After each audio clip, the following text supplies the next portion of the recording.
Chemistry students of class 12th। तो आज हमारा टॉपिक है पॉलीसैकेराइड्स क्या होते हैं।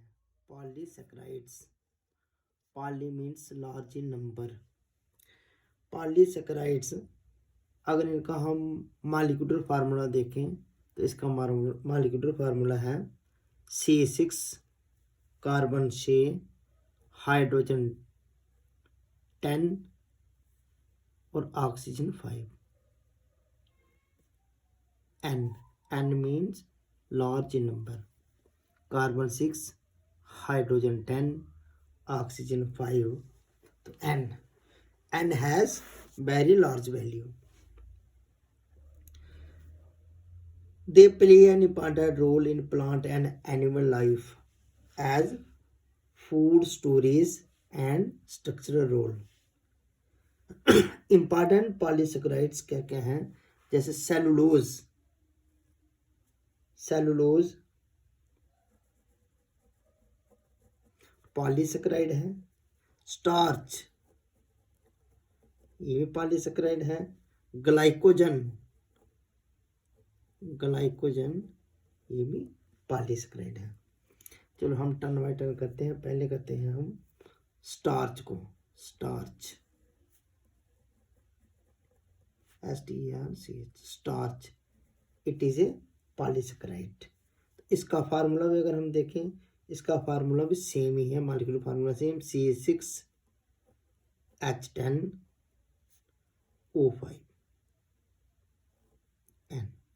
इसका मॉलिक्यूलर फार्मूला सेम स्टार्च का। मेन सोर्स क्या होते हैं स्टार्च के? व्हीट में होती है, ये गेहूं में, व्हीट, राइस में, चावल में होती है, मेज मक्की में, एक्स्ट्रा इसमें स्टार्च पाई जाती है।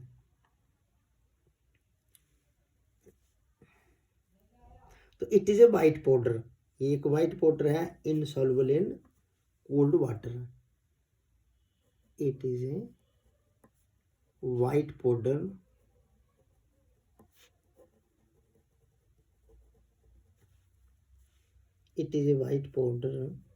insoluble in cold water, insoluble in cold water, ठंडे पानी में से कम घुलती है, insoluble होती है,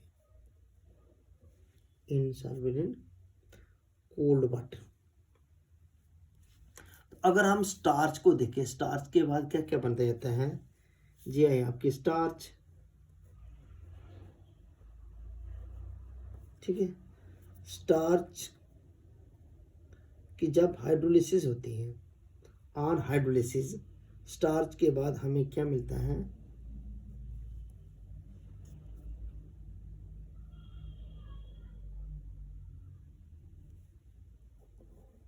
डायस्टेस बन जाता है। इसके बाद नेक्स्ट फिर हाइड्रोलिसिस करने माल्टोस MALTOS, इट इज डाइसक्राइड। फिर उसके बाद लास्ट में ग्लूकोज, डी ग्लूकोज। इस तरह से इसकी हाइड्रोलिसिस होती है। तो starch it is a non reducing polysaccharide, इसको भी याद रखना है। It is non reducing polysaccharide.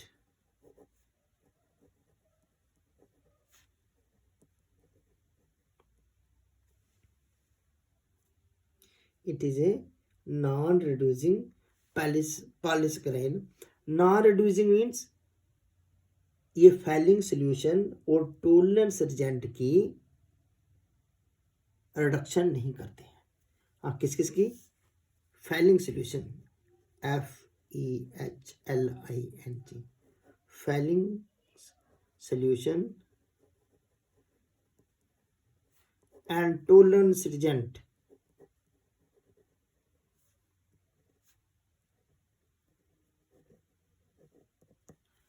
बहुत से कार्बोहाइड्रेट जिनमें एल्डिहाइड ग्रुप हो, जिनमें एल्डिहाइड ग्रुप होता है, वो फैलिंग सोल्यूशन की रिडक्शन करेंगे और खुद ऑक्सीडाइज हो जाते हैं। टोलरेंस रिजेंट की भी रिडक्शन कर देते हैं और खुद ऑक्सीडाइज हो जाते हैं। तो इसलिए स्टार्च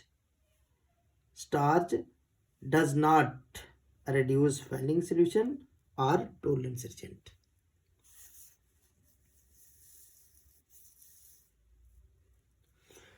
तो इसके बाद क्या हमारे पास, starch is a polymer of alpha D glucose, यानी कि it is a polymer of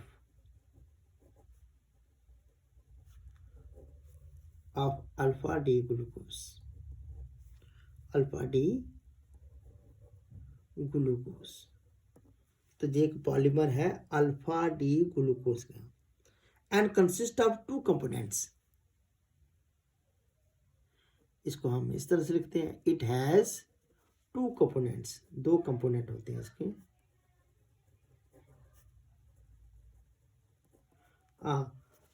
कौन कौन से कंपोनेंट हैं? नंबर 1 ए, जिसको हम बोलेंगे अमाइलोज, AMYLOS, अमाइलोज।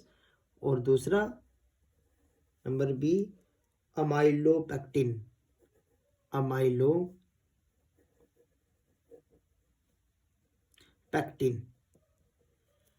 इन स्टार्च का स्ट्रक्चर इन दोनों पे डिपेंड है। तो पहले हम स्ट्रक्चर करेंगे इसका, what is amylose.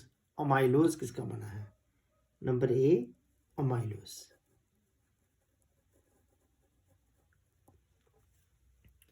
Alpha D glucose units का बना हुआ है। अमाइलोज किसका बना है? अल्फा डी ग्लूकोज यूनिट का। तो इसका स्ट्रक्चर आप लोग ऐसे याद रखोगे, यहाँ से शुरू करना है अपने। इस कॉर्नर पे पहले इस तरह से एक रिंग बनानी है, यहाँ पे ऑक्सीजन, इसको ऐसे करो, फिर यहाँ पे ऐसे, फिर यहाँ से ऐसे। ये अल्फा डी ग्लूकोज का यूनिट बना रहे हैं हम। याद रखना कार्बन नंबर 1 यहाँ पे, कार्बन नंबर 1, 2, A3, A4, इधर ऐसे 1, 2, 3, 4 कार्बन, ठीक है। फिर उसके बाद आ गया कार्बन नंबर 5 और लास्ट में यहाँ पे कार्बन नंबर 6, यहाँ पे CH2OH, एक कार्बन नंबर 6। एक ग्लूकोज का स्ट्रक्चर बना रहा हूँ मैं पहले। तो यहाँ पे क्या है हमारे पास? H, यहाँ पे OH है। अब मैं लगाऊंगा नहीं, आपको बताऊंगा, ये माइनस हो जाता है यहाँ पे H, यहाँ पे है OH, ग्लूकोज का स्ट्रक्चर। फिर इसके अंदर H, यहाँ पे OH, फिर ये वाला अंदर वाली साइड OH, यहाँ पे H, फिर इस वाले साइड में यहाँ पे है H। इसको हम ऐसे दिखाएंगे, ग्लाइकोसाइडिक लिंकेज ए, ऑक्सीजन, यानी कि यहाँ पे OH था दूसरे मॉलिक्यूल के साथ, ये दोनों माइनस वाटर करके, दोनों मिलकर क्या कर गए हैं? Minus water. तो बीच में आ गया O, इसको हम कहते हैं ग्लाइकोसाइडिक लिंकेज। इसको हम क्या कहेंगे? Glycosidic linkage. इस तरह से ये दूसरा मॉलिक्यूल सेम बनेगा आपका। ये कार्बन नंबर 4 है, ये लो, इधर ऑक्सीजन का एटम, ये आ गया। तो सेम वैसे स्ट्रक्चर आप लोग बनाओगे। ओ, इसको ऐसे करता हूँ, यहाँ पे आ गया H, कार्बन नंबर 1, 2 पे H अंदर, OH नीचे, फिर OH यहाँ, H यहाँ, फिर यहाँ पे H, यहाँ पे अंदर H, इधर CH2OH। 1, 2, 3, 4, 5 और 6 कार्बन की चेन ऐसे। अब ये जो हमारा बना, दिस इज, इसको हम कहते हैं alpha glycosidic linkage. This is called as alpha glycosidic linkage. इस तरह से बनती है। बनी कैसे जी, माइनस वाटर करके, माइनस वाटर किया इसने, दो मालिक्यूल इकट्ठे हो गए, माइनस वाटर किया, पीछे बच गया O, क्योंकि यहाँ भी OH था, इधर भी OH था। आप यहाँ देख सकते हो, माइनस कर दिया वाटर, पीछे यही बचता है। This is glycosidic linkage. तो इस तरह से एक चेन बन जाएगी लंबी। This is a polymer. इसको आप इस तरह से लिख सकते हो, ऐसे करके, ऐसे करके एंड। तो this is the amylose, structure of amylose.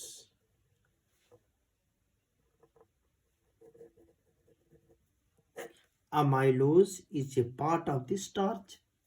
Amylose एक स्टार्च का पार्ट है। अब इसके बाद इसमें एक चीज और याद रखनी है आपने, इसमें लिंकेज कैसे बना हमारे पास, ये 1 कार्बन 1, ठीक है, A2 A3 A4, इसका 1 1 4 लिंकेज। इसमें क्या बनता है, 1 C1 कार्बन और 1 ग्लूकोज, यहाँ पे लिखूंगा C1 of 1 glucose unit is linked to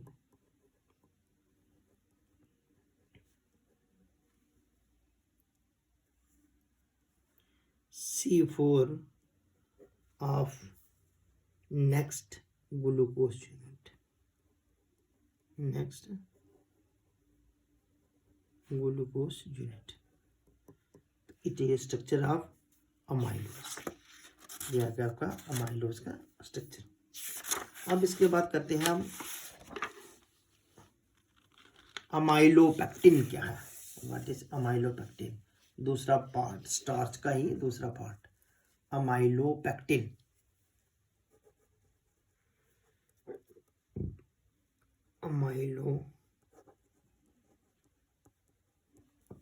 amylopectin, it is A water insoluble fraction. ये वाटर इनसॉल्युबल फ्रैक्चर है। It is water soluble fraction.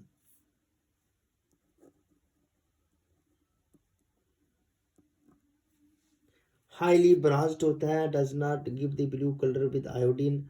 Iodine के साथ कोई ब्लू कलर नहीं देता। Large number of short chain होती है इसमें ऑफ डी ग्लूकोज यूनिट। हम इसका सीधा स्ट्रक्चर ही करते हैं। इसका स्ट्रक्चर भी जैसे हमने ऊपर किया सेम ही है, थोड़ा सा हम याद रखेंगे, इसमें भी 1 4 लिंकेज ही बनती है पहले चेन में।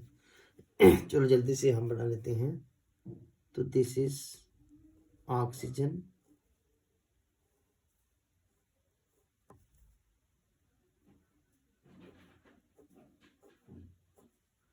यहाँ पे HOH नहीं लिखेंगे हम, HOH OHH, यहाँ पे आ गया, सेम वैसे ही करेंगे। चेन निकाल दी मैंने, HCH2OH। यहाँ पे देना है ग्लाइकोसाइडिक लिंकेज, यहाँ पे आ गया H, दूसरा स्ट्रक्चर सेम ही बना देना हमने। इस कॉर्नर पे ऑक्सीजन, एल्डिहाइड का ऑक्सीजन,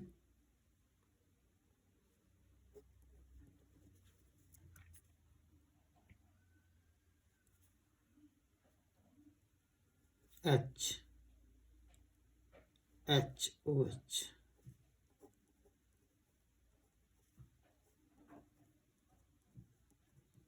ये आगे 1 चेन। इसमें एक बात और अपने याद रखनी है कि जब इसकी दूसरी चेन बनती है, एक कॉर्नर वाला, इसको C1, इसको हम बोल रहे हैं C1, कार्बन 1 है, 2 3 4, C1 और 1 चेन, इसको काट देते हैं, C1 और 1 चेन। और दूसरा जो दूसरा हम यहाँ पे लिख रहे थे मालिक्यूल CH2OH, यहाँ बच जाएगा सिर्फ CH2, OH से माइनस वाटर हो गया। तो इसके बाद ए,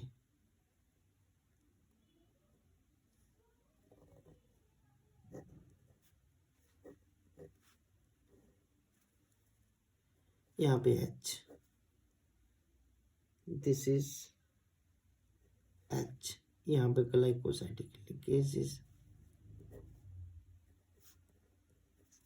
OH OH H, यहाँ पे आ गया। यहाँ पे वही दे दो आप सिंपल दिखाने के लिए, this is H।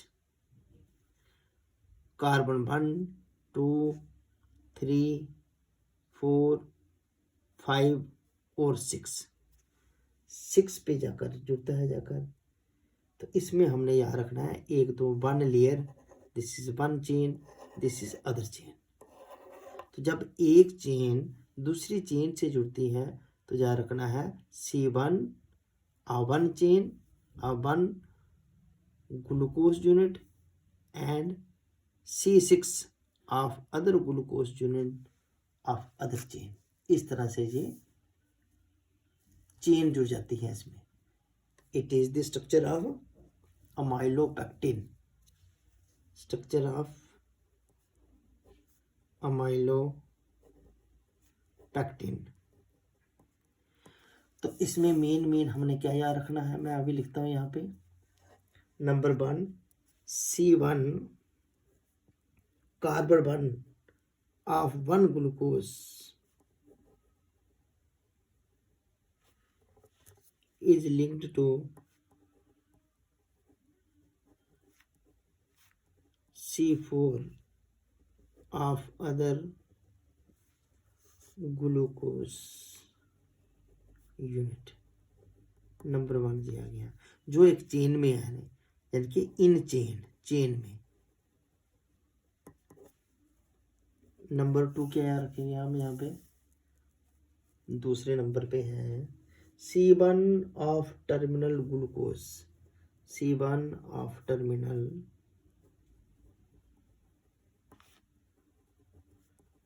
glucose unit is linked to C6 of other glucose unit. जब एक चेन दूसरी चेन से जुड़ती है, thus chain is formed by C1 C4 glycosidic linkage and branching occurs by C1 C6 glycosidic linkage। तो starch का use कहां पे आता है, starch is used as a principal food storage of cellulose energy, glucose energy। starch is used, use लेते हैं, uses, starch is used as the principal food storage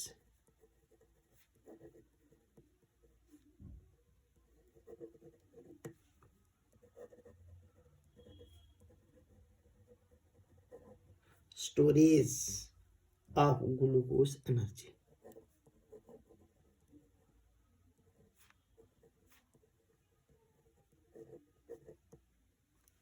of glucose energy।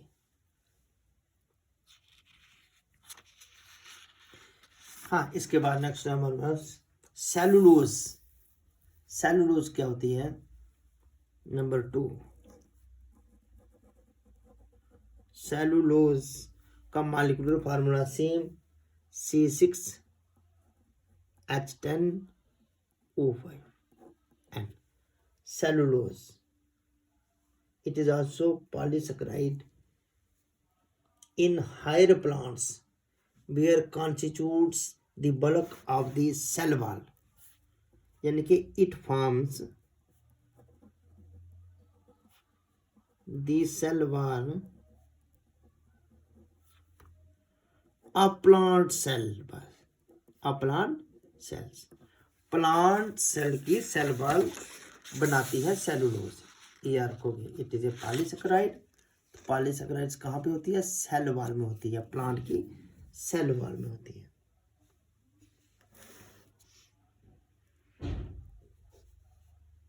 Cellulose does not reduce failing solution or tolerance reagent. Same. Cellulose does not reduce failing solution and tolerance agent.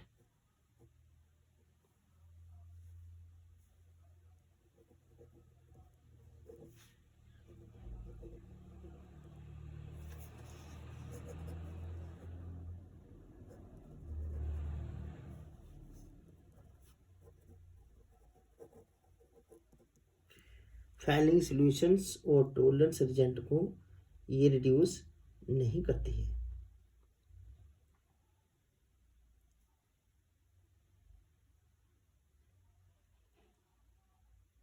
Structurally cellulose is a straight chain polysaccharide composed of only beta D glucose, यानी कि it has beta D glucose units joined together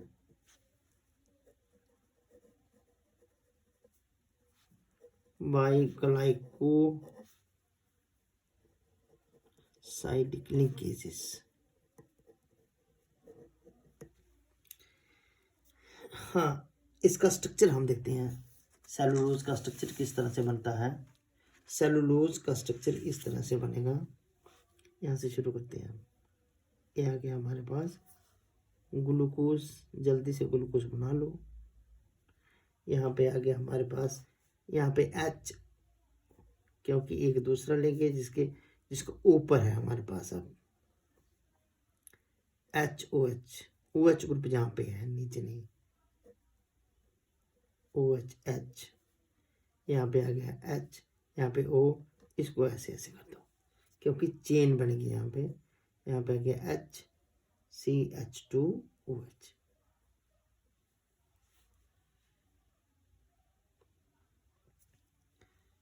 this is beta D glucose, इसको हम कहते हैं beta D glucose. Alpha में आपने देखा था, अल्फा में यहाँ पे OH इधर H और इसमें H नीचे है, OH ऊपर, तो ये कौन सा यूनिट आ गया, beta glucose. It is beta glucose. अब बीटा ग्लूकोज का दूसरा हम यहाँ पे जोड़ेंगे, ये आ गया दूसरे मॉलिक्यूल का, फिर यहाँ पे ऐसे, ठीक है। इसको थोड़ा और ऊपर ले जाओ, यहाँ पे लगा दिया H, यहाँ से शुरू कर दिया दूसरा मॉलिक्यूल ऑफ ग्लूकोज।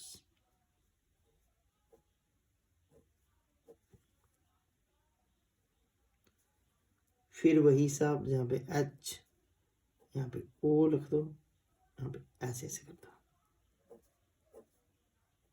HOH,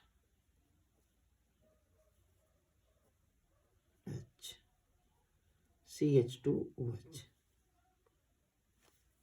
चलो एक और बना देते हैं, और बनाना है, यहाँ पे कर दो H, ये गया सेंटर में,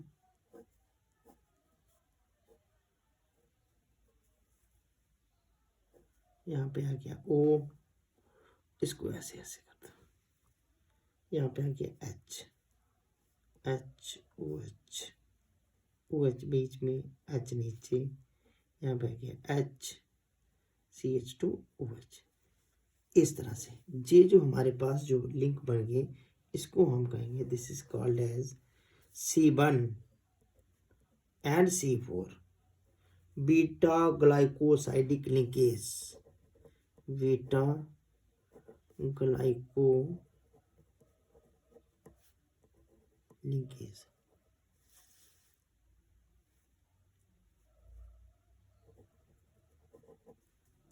बीटा ग्लाइकोसाइडिक लिंकेजेस। तो this is the structure of cellulose. Structure of cellulose जो कि मेन प्लांट्स में होती है। हाँ, इसके बाद नेक्स्ट एक और है हमारे पास, इसका भी हम कर लेते हैं थोड़ा बहुत। तो दिस इज ग्लाइकोजन। ग्लाइकोजन। तीसरे नंबर पे आ गया हमारा glycogen, it is also polysaccharide. Formula C6H10O5 and same जैसे हमने पीछे कर दिया। तो glycogen is a polysaccharide of alpha D glucose, इनके it has also alpha D glucose units.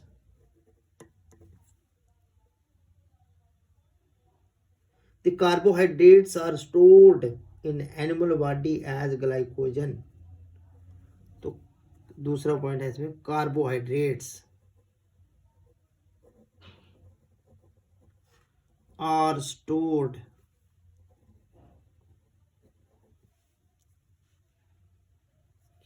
In animal body, जिसमें हम भी आते हैं, in animal body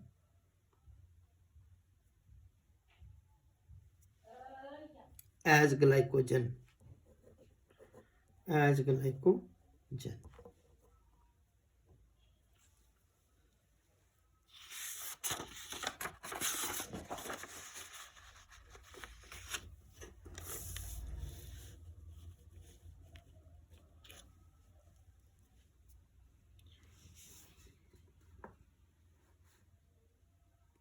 It served as a reserve carbohydrate, ये एक रिजर्व कार्बोहाइड्रेट का काम करता है। When the body needs glucose during exercise or fasting, fasting में जब हमें भूख लग जाती है ज़्यादा, the enzyme breaks down glycogen, enzymes glycogen को तोड़ते हैं टू प्रोवाइड ग्लूकोज, हमें ग्लूकोज मिल जाता है। Glycogen is also present in yeast and fungi. Structure क्या है इसका? Glycogen is condensation polymer of alpha D glucose, ये मैंने पहले भी आपको बता दिया। It is known as animal starch, it is also called as animal starch. Glycogen को हम एनिमल स्टार्च भी कहते हैं, because its structure is similar to amylopectin, structure is similar to the amylopectin।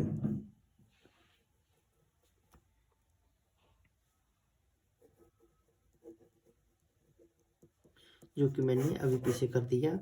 इसका स्ट्रक्चर आप ध्यान से देख सकते हो। थोड़ा सा डिफरेंस क्या है? The only difference between glycogen and amylopectin is that amylopectin chain consists of 20 से लेकर 25 glucose units, but glycogen chains, हम ग्लाइकोजन की बात करते हैं, ग्लाइकोजन चेन consist of